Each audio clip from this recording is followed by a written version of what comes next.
Using original World War II rifles and scopes, exactly like those used at Stalingrad, he sets up a test to see which is easier to zero. He first uses the German system with the Mauser K98 rifle. We undo the locking screw. The scope is well engineered, but requires a tool to adjust between shots. On the line, 9 o'clock. 9 ring to chimney line. Yeah. Cut the X. 1 more click.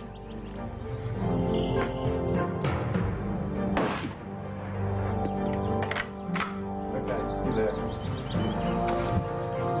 5 rounds and that rifle is now zeroed.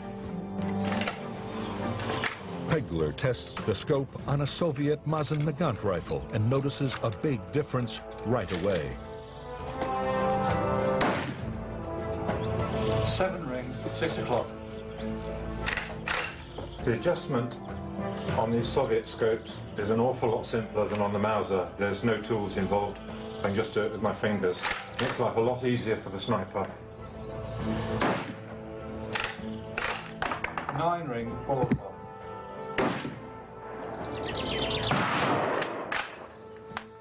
Center, X. It takes only 3 shots before the Soviet rifle is zeroed. That's the Mosin zeroed. It was very easy. Just use the adjuster drums. It took me 3 shots and it's spot on. If for any reason I lose the zero, if I need to return the zero again, it's a very straightforward process. If my life was going to depend on sniping, I think I would probably opt for the Mosin. The Soviet scope gave Red Army marksmen an advantage.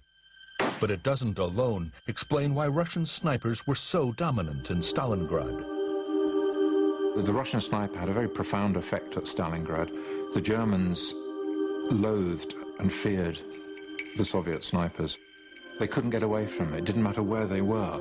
A careless movement, just showing your head a little bit too much above a trench, would bring a sniper's bullet.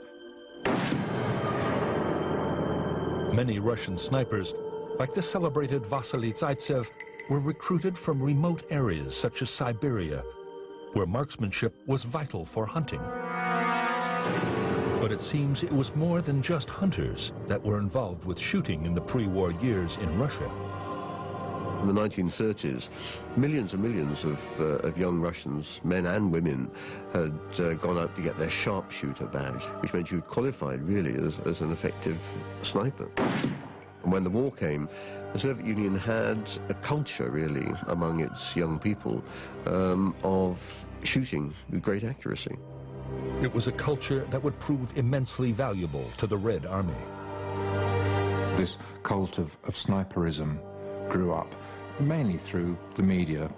They made their snipers into heroes. They were people who were lauded publicly, given honours and awards, whereas in every other country, the sniper was regarded as rather the dirty dog of war.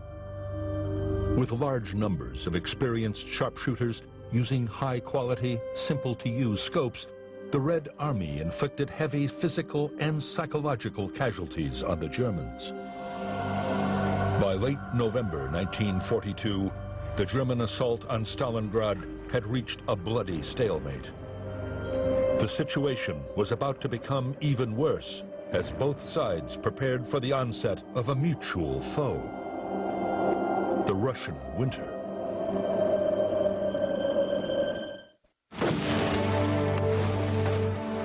The German blitzkrieg attacks on Stalingrad had failed. Now they were engaged in bitter guerrilla warfare with Red Army fighters. In November 1942, the situation worsened with the first snows of winter. Temperatures plummeted to as low as minus 40 degrees. For the Germans, who had expected to take Stalingrad by September, of course, the onset of winter was always going to be a problem. The savage winter, known to the Red Army as General Frost, is seen by many historians to have been a major factor in the German failure at Stalingrad. The cold affected both sides equally, and so can't in itself be a reason why the Germans were defeated. But military equipment was vulnerable to the sub-zero temperatures. Mechanical systems were liable to freeze if they were not properly maintained, including radios, vehicle engines, and weapons. It was often so cold that even gun oil froze, rendering weapons useless. Sniping expert Martin Pegler has heard that the Russians had a simple method that helped them keep their weapons working through the winter.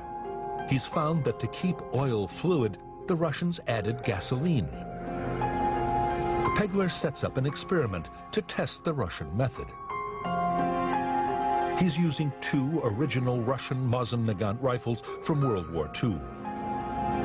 One using the Russian oil and gasoline mix, the other using plain oil as used by the Germans. A climate chamber is used to simulate the Russian temperatures.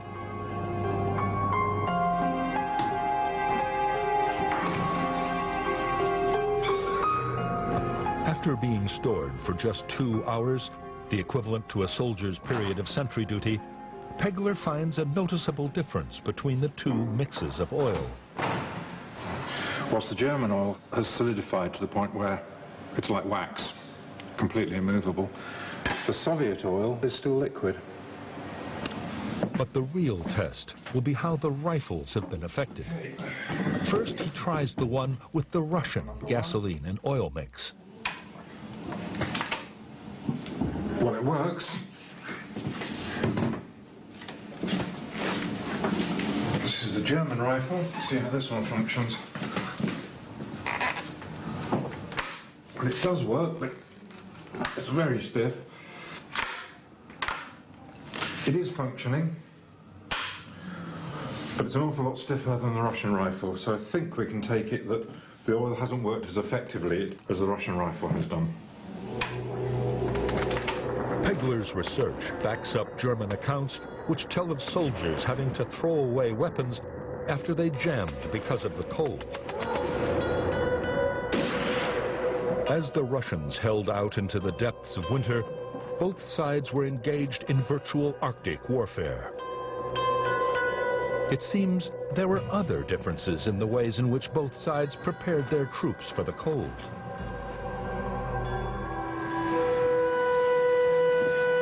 Tony Barton is a specialist on historical clothing.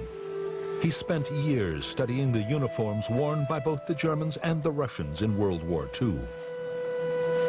The German uniform is really a culmination of the 19th century uniform tradition. He's wearing a shirt, possibly with a vest underneath it. He's got a woolen tunic. He's got a woolen greatcoat on top of that. One of the problems they had was in the winter, wearing a helmet is not a very good idea because the steel shell cools off incredibly quickly, which means your head's extremely cold. And there were problems with this, with soldiers developing frostbite in severe conditions. Barton has found that the Russians had a very different approach. What this soldier is wearing, fairly heavy underwear, normally cotton in the winter. He's got a woolen tunic on top of that, and both of these are loose-fitting. Over the tunic, he's wearing a padded telegreka, which is a typical Central Asian garment made of quilted layers of padded cotton, the sort of thing worn by nomad horsemen on the steppe.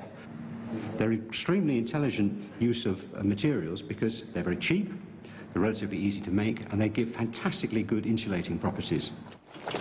Instead of steel helmets, many Russian soldiers were issued with a fur cap called an ushanka. Everybody says it's a real fur hat. It isn't a real fur hat, it's actually a fake fur hat. The average Russian soldier referred to it as fish fur, since it came from no animal that they'd actually ever seen, so it must have come from a fish. 6 decades after the Battle of Stalingrad, can Tony Barton uncover the secret of why the Russians did so much better in the cold? It's another task for the climate chamber. Thermocouples, devices for measuring temperature, will enable Barton to compare how the garments resist the cold. The mannequins begin the test at normal room temperature, 72 degrees, or 21 to 23 degrees Celsius. Inside the chamber, it's -40.